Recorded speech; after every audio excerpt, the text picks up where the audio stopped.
한번 따라하실까요? 구름 기둥, 불 기둥의 약속과 성령. 구름 기둥, 불 기둥의 약속과 성령, 이런 제목으로 말씀 은혜를 나누기를 원합니다. 성경 속의 주된 관심사는 하나님과 우리와 어떤 관계인가 하는 것이죠. 생각해 보셨습니까? 하나님과 우리 사이에 어떤 관계일까? 비록 창조주와 피조물, 엄청난 사건이지만 너무 멀어 보이죠. 성경에 보면 하나님과 우리 사이를 아주 밀접한 관계로 여러 가지 표현합니다. 그 중에 하나가 아주 중요한 단어, 믿음의 선배 다윗이 고백했던 시편 23편. 성경에 보니까 1절은 이렇게 시작하죠.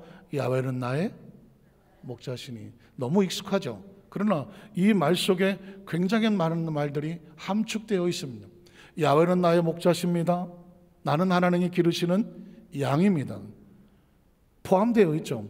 하나님은 나의 목자라고 말하는 순간 나는 하나님이 기르시는 양입니다. 목자는 나를 지켜줍니다. 목자는 나를 보호합니다. 목자는 나의 모든 것을 공급해 줍니다. 목자는 나의 모든 미래에 대해서 예비하고 있습니다.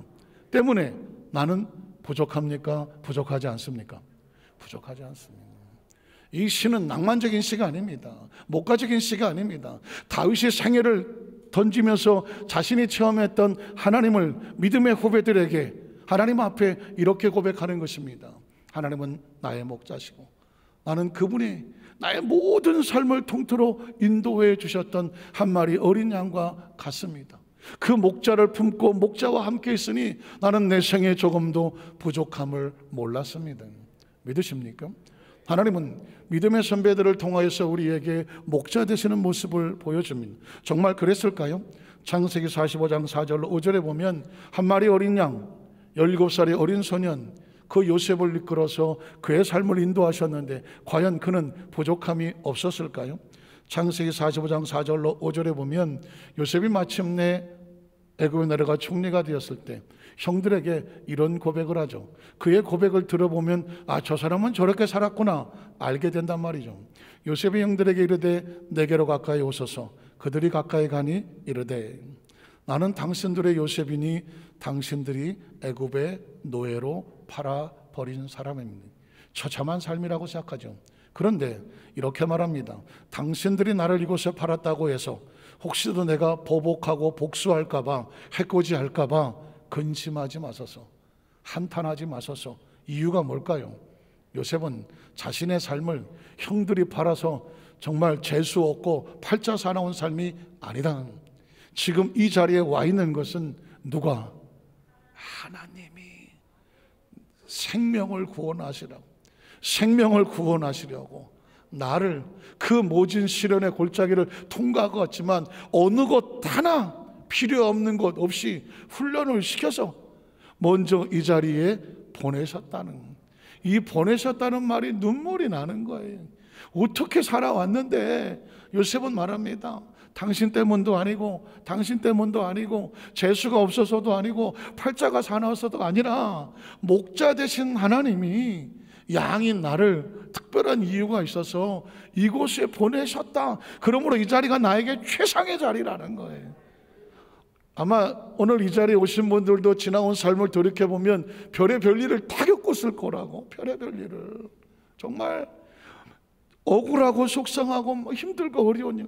어쩌면 이 안산을 찾아오신 분은 매일매일이 행복하겠지만 어떤 분은 또 이렇게 말하잖아. 안 산다 안 산다 그러다가 그냥 산다고 말해요. 뭐 그런 사람도 없지 않잖아요. 혹시 조금이라도 그런 마음이 있다고 한다면 기억하십시오. 아니라고. 가장 살만한 최고의 축복의 도시가 어디예요? 알기는 뚫어지게 잘하네요. 저는 말한다고 우리 앞으로 시장님에게 있어서 하는 얘기가 아니라 대한민국의 가장 중심은 어디냐? 안산이거든. 대한민국의 최고의 성지는 어디냐? 안산이거든. 저 이스라엘에 가면 가나안 땅이 있다며. 가나안 땅이 있다며.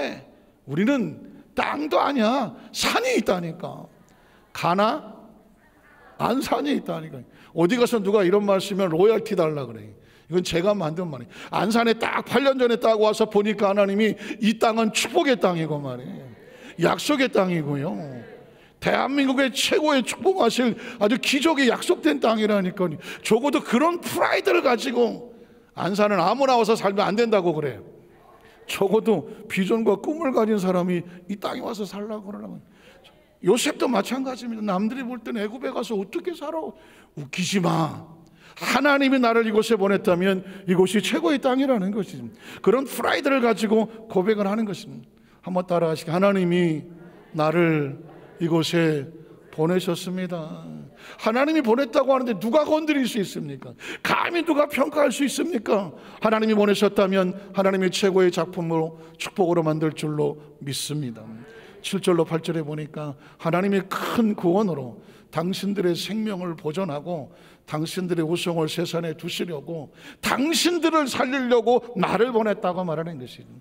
오늘 저와 여러분이 땅에 존재하는 동안에 내가 왜 여기 존재할까? 목적은 누군가를 살리기 위해서 나를 이곳에 살려 세우셨다. 목적과 이유가 있어서 이곳에 하나님 우리를 세워주신 것이죠. 나를 당신들보다 먼저 보내셨나니 그런즉 나를 이리로 보낸 이는 자신의 삶을 해석하는 것입니다. 내가 이곳에 온 이유는 당신들이 아니다, 사람이 아니다, 환경이 아니다, 여건이 아니다, 누구시다? 하나님 믿으십니까?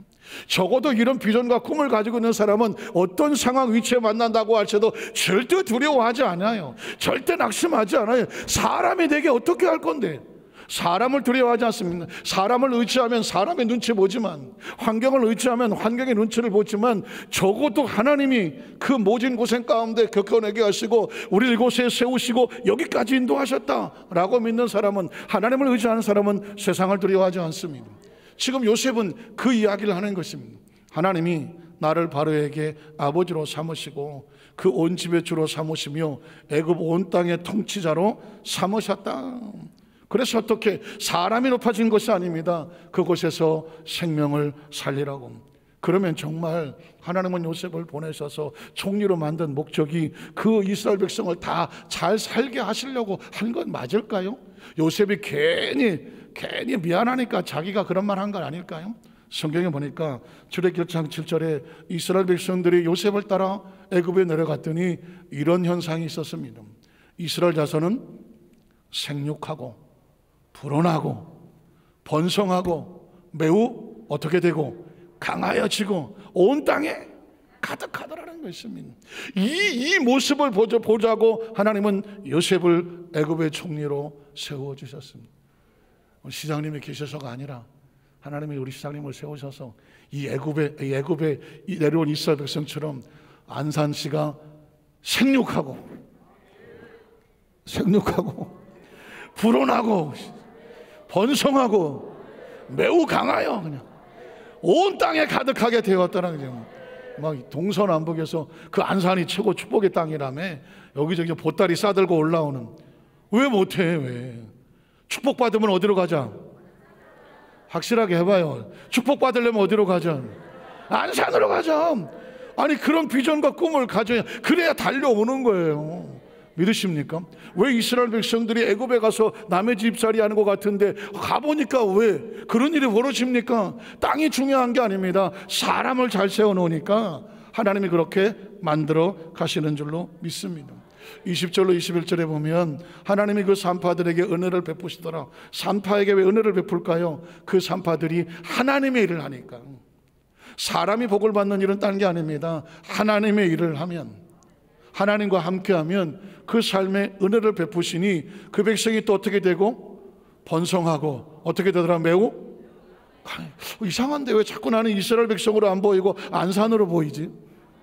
그 백성은 번성하고 그 백성이 강해지더라. 뭘 베푸시니까? 하나님이 은혜를 베푸시니까. 그 다음 절에 보면 그 산파들은 그 산파가 복을 받는 이유가 딴 게 아닙니다. 누구를 경외했으므로? 하나님을 경외했으므로. 하나님이 그들의 집안을 어떻게 하시더라고? 흥왕하게 하시더라고. 진짜 큰일 났는데? 하나님이 안산을 안 되겠다. 우리 시장님 매주일 오셔야 될 것 같아요. 아니 왜 이러지? 왜 성경이 다르게 보이지? 하나님이 안산을 흥왕하게 하시는 거예요. 왜냐하면 이 안산이 잘 돼야 저와 여러분도 잘 되는 거 아닙니까? 또 우리가 잘 돼야 안산이 잘 되지 않겠습니까? 아니 요셉이 잘 되니까 이스라엘 민족이 다 같이 복을 받지 않습니까? 시장님이 잘 돼야 돼요. 제가 시장님 얘기는 안 하려고 마지막에 끝에 광고 시간에 하려고 하는데 또 안 되겠네. 여러분 시장 힘들어요. 시장님 되셨다는 얘기 듣고 제가 저한테 전화 한 통 주셨더라고요. 근데요 그 전화 받고 나 울었어. 그냥 울은 게 아니라 하루 종일 울었어. 하루 종일. 아니 시장님이 잘 되셔서 잘 됐다고 하는데 야 그래야지 왜 울어? 저 길이 비아돌로로사야. 비아돌로로사는 들어보셨나? 예수님이 골고다 언덕을 올라가는데 십자가를 지고 7번 꼬꾸러졌다는, 너무 힘들고 어려서 7번 꼬꾸러졌다는, 그래서 7번 꼬꾸러질 때마다 거기 샘이 터졌다는 그 기적의 그 항속이긴 하지만 외로운 길이야.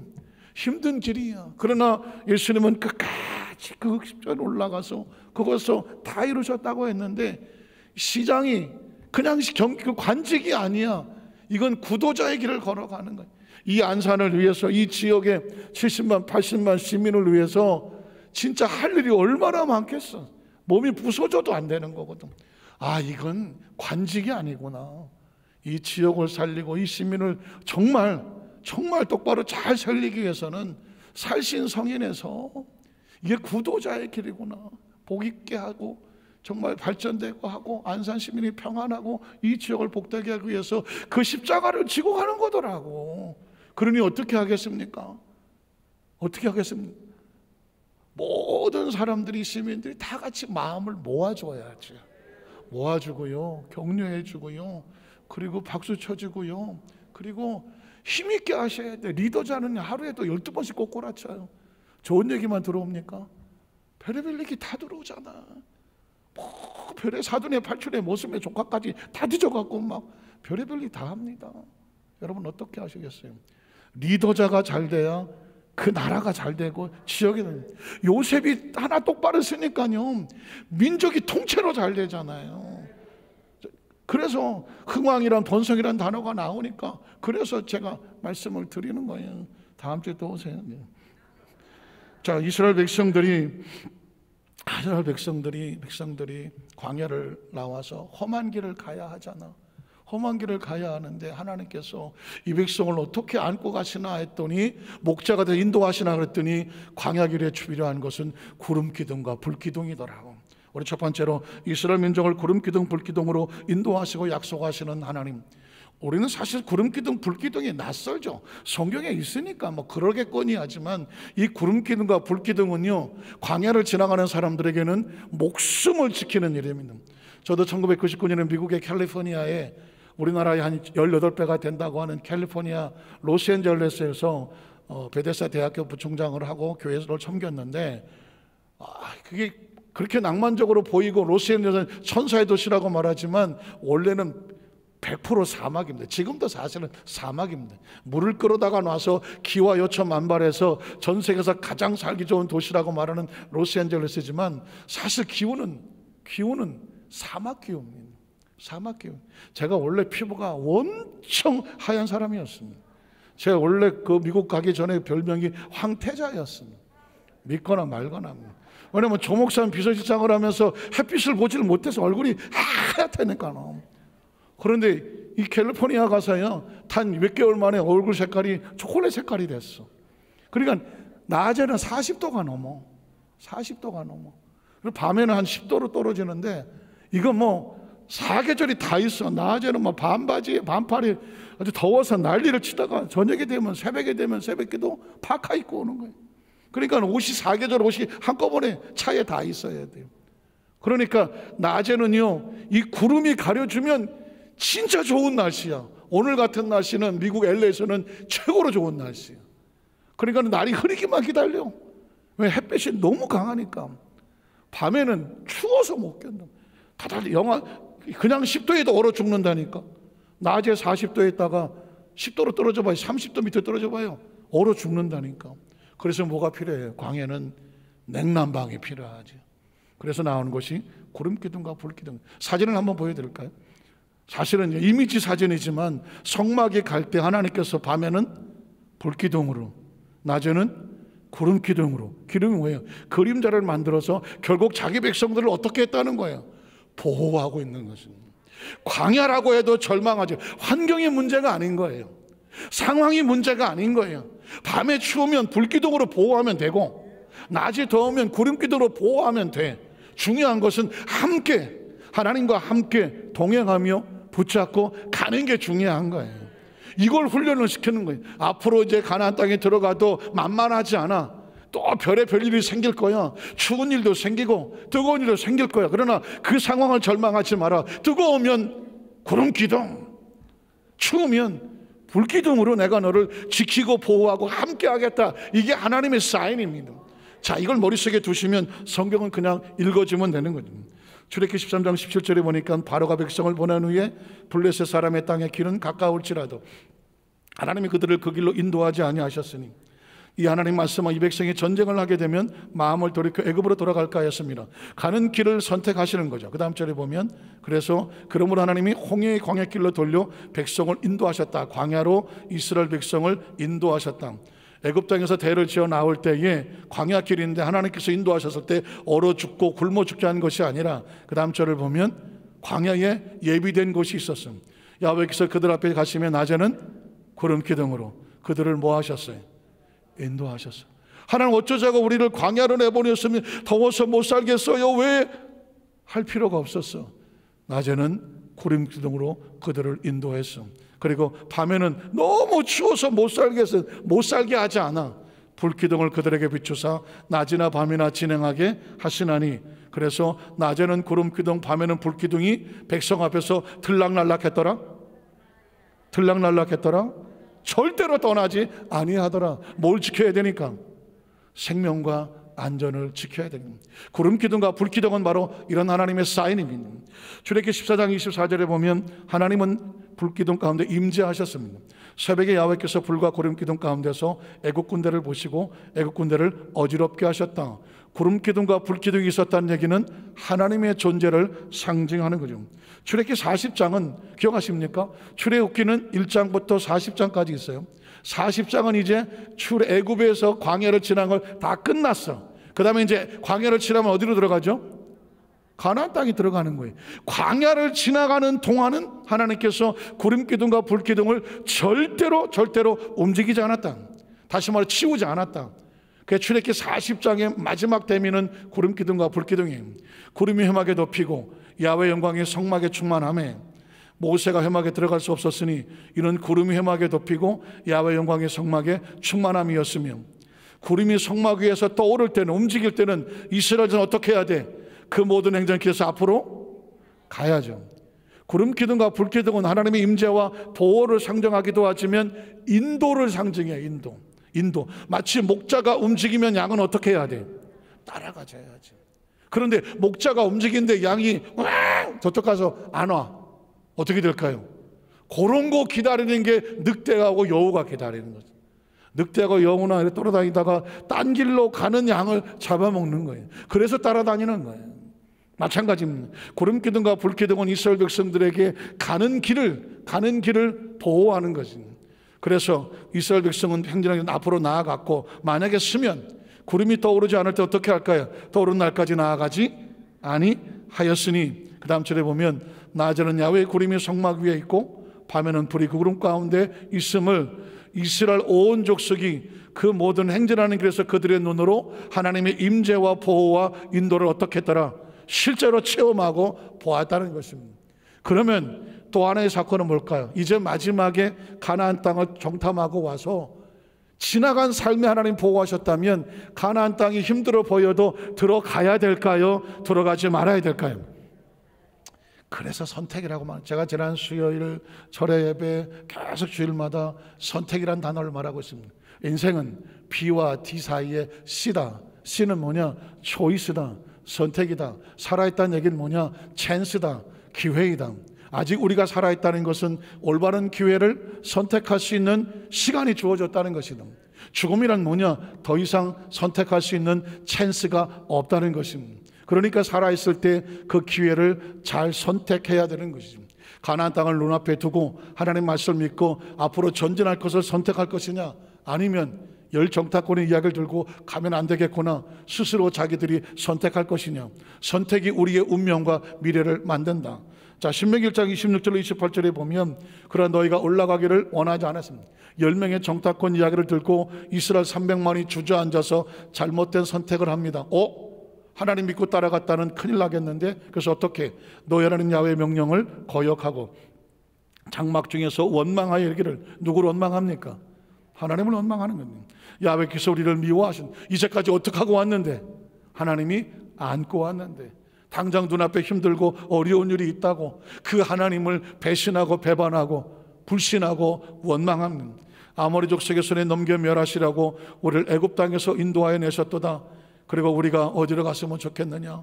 우리 형제들이 우리를 낙심하게 하여 말하기를 그 백성은 우리보다 장대하며 그 성읍들은 크고 성곽은 하늘에 닿았으며 우리가 또 거기서 안악자선을 보았노라 하는도다 하기로, 어떻게? 이제 그들은 절망하고 좌절할 수밖에 없었습니다. 그때 하나님께서 우리에게 말씀하는 것은 뭐냐면, 마지막까지 그런 어떤 환경이 보인다고 할지라도 하나님을 선택했다면 믿음으로 전진하기를 두려워하지 말아라. 그래서 29절 이하는 이렇게 말하는 것입니다. 내가 너에게 말하기를 그들을 무서워하지 말아라. 두려워하지 말아라. 너희보다 먼저 가시는 너희 하나님. 이 말을 다른 말로 말하면 하나님은 이스라엘 백성들의 앞길을 먼저 답사하셨어. 답사하십니까? 어떤 일을 하기 전에 미리 가서 상황을 파악하는 것입니다. 저와 여러분이 이제껏 살아온 삶을 내가 개척해서 살아온 줄 알지만 성경은 이렇게 말합니다. 너의 인생을 내가 먼저 답사해 놓았어. 답사해 놓았어. 그래서 자, 너희보다 먼저 가신 너희 하나님 야훼께서 애굽에서 너희를 위하여 어떻게? 너희 목전에서 모든 일을 행하신 것 같이, 싸워주신 것 같이 이제도 너희를 위하여 어떻게 할 것이며 싸워주실 것이며, 광야에서 너희가 당하였거니와 사람이 자기 아들을 안는 것 같이 너희 하나님 야훼께서 너희가 걸어온 길에서 어떻게 안고 왔다? 가슴에 안고 왔어. 저는 제가 좋아하는 성경 구절 가운데 베스트 1 중에 하나가 이거예요. 하나님이 자기 백성을 광야길을 지날 때 야 똑바로 따라와 하지 않았어.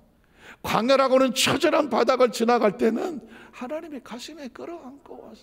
저는 이 구절을 알고 얼마나 울었는지 몰라요. 왜냐하면 여러분은 제가 다 보니까 부잣집 아들 같고 부잣집 딸 같아. 고생이란 일도 안 한 것 같아 내가 보니까. 그러나 저는 진짜 산전수전, 공중전, 비행기 많이 타서 공중전, 해외 파병전까지 별의 별일을 낚게 보면 수도 없이 죽을 뻔했어. 나는 군에서 트럭이 뒹굴러서 절벽에 떨어진 적도 있고, 20대 때는 연탄가스 먹고 그냥 밤새 엎어져 자빠졌는데 주인집 아줌마가 찾아서 병원에 갖다 집어넣은 것도 있고, 40대는 선교사 나가서 그냥 꼬꼬라서 절도해서 잠시 인사불성된 적도 있고, 진짜 지금 생각하면 어떻게 살았는지 몰라. 그러니까 매일 매 순간에 하나님께 울부짖고 눈물로 기도하지 않으면 견딜 수 없는 삶을 살아왔어. 이제와 뒤돌아보니 이건 내가 살아온 게 아니야. 하나님이 안고 오신 거야. 안고 오신 거야. 믿으십니까? 여러분의 자녀들 보셨잖아요. 자녀들 가다가 길에 넘어졌어. 괜찮냐? 괜찮아요. 그냥 가는 거예요. 그런데 넘어졌어. 발목을 뼈어. 혼자 못 걸어. 어떡하겠어요? 따라와 있자. 그렇게 합니까? 아니죠. 부축을 해주잖아요.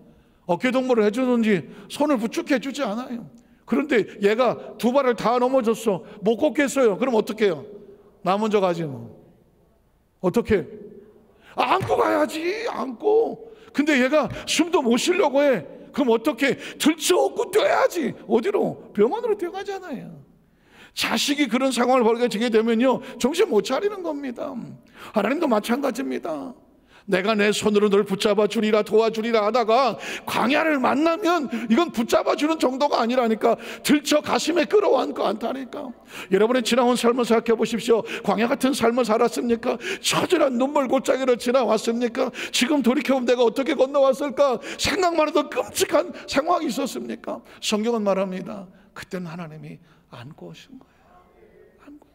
이스라엘 백성은 광야가 힘들다고 아프다고 뭐가 어쩌고 저쩌고 투덜투덜 거렸지만 뒤돌아봐라. 하나님께서 너희 행로 중에 너희를 안았다. 너희가 광야를 지나갈 때 신발이 떨어지지 않냐고, 옷이 헤어지지를 않았다. 너희가 굶어 죽지 않았다. 얼어 죽지 않았다. 하나님께서 안고 오신 거라는 것을 저는 이 구절 앞에서 그래, 하나님 지금까지 나를 안고 오셨다고 하면 앞으로 우리가 얼마나 살아가고 어떤 일을 만나게 될지 모르겠지만 전혀 걱정할 이유는 없어. 왜? 여전히 힘들면 하나님 우리를 어떻게 하실 거다? 안고 가실 거니까. 안고 가실 거니까. 그 다음 절에 보면은 그는 너희보다 먼저 그 길을 가시며 뭐 하신다고? 답사하신다고. 장막 칠 곳, 여기가 좋겠구나, 장막 칠 곳을 찾으시고, 그 다음에 밤에는 불로, 낮에는 구름으로 우리가 갈 길을 어떻게? 내비게이션처럼 인도하시는 하나님이다. 그러니까 이 하나님을 가슴에 끌어안고 살면 우리가 미래에 대한 예언을 할 수 있다니까. 제가 그러잖아요. 제가 요즘 너무 신령해졌다고 하지 않습니까? 어디 가서 소문 좀 내주세요. 우리 여도수만자께 담임 목사님이 요즘 신령해졌다고 그러세요. 아니 저 양반이요 미래를 본다고 그러세요. 그리고 요즘은 또 나가서 예언도 한다고 그러세요. 요것만 딱 자르면 교주 되는 거지. 그냥 교주 딱 잘라서 얘기하면. 그런데 어쩔 수 없어. 나는 미래가 보여.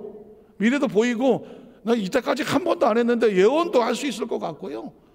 보여. 왜? 성경을 보니까 하나님께서 다 예언해 놓으셨어. 미래를 말했어요. 자, 네가 내 말씀을 따라 그 가나안 땅으로 들어오면 내가 먼저 답사해 줄게. 내가 장막 칠 걸 다 찾아줄게. 밤에는 내가 불로 막아줄게. 낮에는 구름으로 막아줄게. 그러니까 어떻게? 따라오기만 하면 된다는 거야. 그런데 그 선택을 하지 않으면 네가 돌아가면, 애굽으로 돌아가면 어떻게 될까요? 저한테 물어봐. 복채도 필요 없어. 복채 필요 없어. 이 이스라엘 백성 기껏 잘 나왔는데 가나안 땅을 안 가고 애굽으로 돌아간다는데 어떻게 될까요? 해 물어보세요. 볼 것도 없어. 냅둬. 광야에서 끝나. 광야에서 끝난다니까요. 그런데 아니 그 두 명의 정탐꾼 이야기를 듣고 이스라엘 백성이 저 장대같이 크고 그 가나안 땅에 들어간다고 하는데 어떻게 될 것 같습니까? 어떻게 될 것 같아요? 그걸 왜 나한테 물어? 아니야. 예언하지. 하나님 말씀하셨잖아요. 그 백성보다 하나님 앞서 가실 것이다. 먼저 가실 것이다. 적당한 장막을 치게 할 것이고 그들을 싸워주셔서 그 땅을 약속하셨으니 주실 것이다라는 거예요. 오늘 여러분이 지나온 이 삶이 어떤 삶인지 아십니까? 하나님이 안고 오신 삶이고, 그 얘기는 뭐냐? 저와를 이만큼 살아온 가운데 단 하나의 사건도 은혜가 아닌 게 없는 거예요. 은혜로 살아온 거예요. 이 은혜를 고백해낼 수 있으면요, 우리 앞으로 삶도 염려하지 않아도 돼. 왜? 은혜가 있기 때문입니다. 우리 찬양 한 곡을 불러볼까요? 내가 누려왔던 모든 것들, 내가 지나왔던 모든 시간. 그래서 은혜가 고백이 되는 거예요.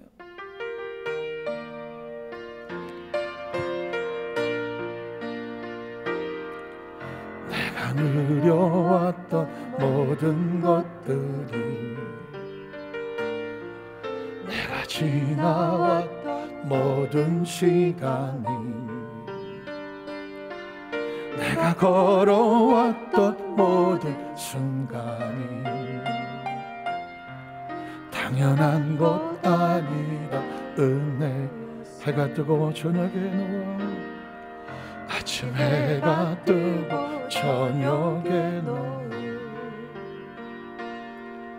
봄의 꽃향기와 가을의 열매, 변하는 계절의 모든 순간. 당연한 것 아니라, 당연한 것 아니라 은혜. 모든 것이, 모든 것이 은혜, 은혜, 은혜. 한없는 은혜. 내 삶에 당연한 것 하나도 없었던 것이, 모든 것이 은혜여. 내가 이 땅에 태어나, 내가 이 땅에 태어나서 어린아이 시절과 지금까지, 어린아이 시절과 지금 숨을 쉬며 살며, 숨을 쉬며 살며 꿈을 꾸는 삶. 당연한 것 아니라, 당연한 것 아니라 은혜. 내가 하나님의 자녀로 살며 내가 하나님의 자녀로 오늘 찬양하고 예배하는 삶, 오늘 찬양하고 예배하고 복음을 전할 수 있는 축복, 복음을 전할 수 있는 축복. 당연한 것 아니라 당연한 것 아니라. 우리 한번 두 손 들고 모든 것이 은혜, 은혜, 은혜, 한없는 은혜. 내 삶에 당연한 것 하나도 없었던 것은 모든 것이 은혜, 은혜. 모든 것이 은혜, 은혜, 은혜. 한없는 은혜. 내 삶에 당연한 것 하나도 없었던 것은 모든 것이 은혜였소. 동의하십니까? 동의하십니까? 이걸 가슴에 품으면 앞으로 살아가는 건 염려할 게 없어. 어차피 하나님을 선택하고 가면 은혜로 이끌어 주실 줄로 믿습니다. 그러면 이제 두 번째로 마지막인데요, 왜 성령이 필요한지를 알아. 예수님이 승천하시면서 남아있는 제자들, 이 광야 같은 시대를 지나가는데 예수님께서 우리에게 약속해 줘야 될 게 있더라고. 이스라엘 백성이 광야를 지나갈 때 구름기둥과 불기둥이 있어야 되는 것처럼 이 시대에 우리는 무엇을 의지하고 살아가느냐? 우리에게 구름기둥과 불기둥은 과연 누가 되어주시느냐? 그분이 바로 성령님이라는 것입니다. 성령님은 보이지 않기 때문에 잘 어떻게 인식해야 될지 모르거든. 구약시대에 구름기둥과 불기둥으로 이스라엘 백성 인도하셨던 이 구름기둥과 불기둥을 인식하십시오. 그분이 바로 성령님이시거든요. 요한복음 14장 16절에 보면 내가 아버지께 구하겠으니 그가 또 다른 보혜사 기억하시죠? 보호합니다, 은혜를 베풉니다, 가르칩니다, 인도합니다. 성령님이 하시는 사역이거든요. 파라클레토스라고 하는 우리를 도와주시기 위해서 항상 스탠바이 준비하고 기다리고 옆에 계셔주시는 개인 변호사, 그게 바로 보혜사거든요. 보혜사를 너에게 주사 영원토록 너희와 함께 있게 하리니 그는 진리의 영이라. 세상은 능히 그를 받지 못하나니 이런 그를 보지도 못하고 알지도 못할 것이다. 그러나 너희는 누굽니까? 세상과 구별된 예수를 구주로 믿고 하나님의 자녀된 백성, 선택된 백성, 그를 아나니 그는 누굽니까? 구름기둥 물기둥 같이 우리 곁에 계시는 성령님을 아나니 그는 너희와 함께 거하시며 또 너희 속에 계시겠습니다. 요한복음 15장은 이어집니다. 내가 아버지께로부터 너에게 보낼 보혜사. 예수님은 계속 보혜사하죠. 보혜사가 어려우면 구름기둥 불기둥을 기억하시면 됩니다. 곧 아버지께로부터 나오시는 진리의 성령이 오실 때에 그가 나를 증언하실 것이요 또 너희도 처음부터 나와 함께 있었으므로 증언하느니라. 요한복음 16장 13절도 역시 성령입니다. 그러나 진리의 성령이 오시면 그가 너희를 모든 진리 가운데로, 아주 중요한 단어, 인도하는 것이죠. 인도입니다. 요즘은 차에 내비게이션이 없으면 어디 찾아가기도 쉽지는 않아요. 내비게이션만 쓰면 어딜 가도 겁이 없어요. 분명히 도착할 줄 아니까. 인생의 삶을 살아가면서 인도라는 단어는 진짜 중요한 단어입니다. 그래서 양과 목적 관계가 인도가 중요한 것이고, 구름기둥과 불기둥도 인도가 중요한 것이고, 오늘 저와 여러분 어떻게 살아야 될지 성령께서 인도자가 되어 주시는 것이죠. 그래서 오늘 성경은 이제 성령을 임하고 나니까 어떻게 인도를 받았을까요? 사도행전 2장 33절에 보면 하나님의 오른손으로 예수를 높이시며 그가 뭐 하신 성령? 약속하신 성령입니다. 성령은 약속된 것이거든요. 기억하셔야 되네요. 약속된 성령이지 오늘날 우연히 갑자기 뚝 떨어져 갖고 뭐 신비하게 움직이는, 뭐 누구는 믿고 누구는 믿지 않는 것이 아니라 아버지께서 약속하신, 내게서 들은 바, 그분이 성령님이고, 그 양을 아버지께 받아서 어떻게 너희가 보고 듣는 이것을 부어주셨느니라. 그러므로 성령은 무슨 뭐 오순절주의자, 뭐 순복음 교회가 아니라 예수를 구주로 믿고 하나님의 약속을 믿는 모든 사람들은 이 성령을 기름 부음 받아야 되는 것이죠. 사도행전 2장 37절 39절에도 그들이 말을 듣고 마음에 찔려 베드로와 다른 서도들에게 물어 이르되 형제들아 우리가 어찌할꼬. 성령 받은 베드로가 설교할 때에 사람들이 회개하고 나올 때 베드로가 이르되 너희가 회개하여 각각 예수 그리스도의 이름으로 침례를 받고 죄 사함을 받으라. 그러면 성령을 무엇으로 받습니까? 선물입니다. 약속된 선물. 사도행전 4장 8절로 10절에 보면 이 베드로를 통해서 나타난 놀라운 치유의 선물이 있습니다. 이에 베드로가 성령이 충만하여 이르되 백성의 관리들과 장로들과 다니엘 병자에게 행한 착한 일에 대하여 이 사람이 어떻게 구원을 받았냐고 오늘 우리에게 질문한다면 너희와 모든 이스라엘 백성들은 알아라. 너희가 십자가에 못 박고 하나님이 죽은 자 가운데 살리신 나사렛 예수 그리스도의 이름으로 이 사람이 건강하게 되어 너희 앞에 서느니라. 말씀을 정리하기 원합니다. 구약시대에는 모형이라고 말하고 신약은 실체라고 말하는 구름기둥과 불기둥은 이스라엘 역사로 끝나지 않습니다. 광야의 기적으로 끝나지 않습니다. 이 시대를 사는 저와 여러분에게 성령님을 의미합니다. 불로 의미하고 구름으로 의미합니다. 임재로 의미하고 보호로 의미하고 치유로 의미하는 것입니다. 오늘 저와 여러분 삶의 현장 가운데 이제까지 은혜로 하나님이 안고 오셨구나. 지금도 하나 우리를 안고 계시는구나. 우리 아까는 안고 가실 거구나.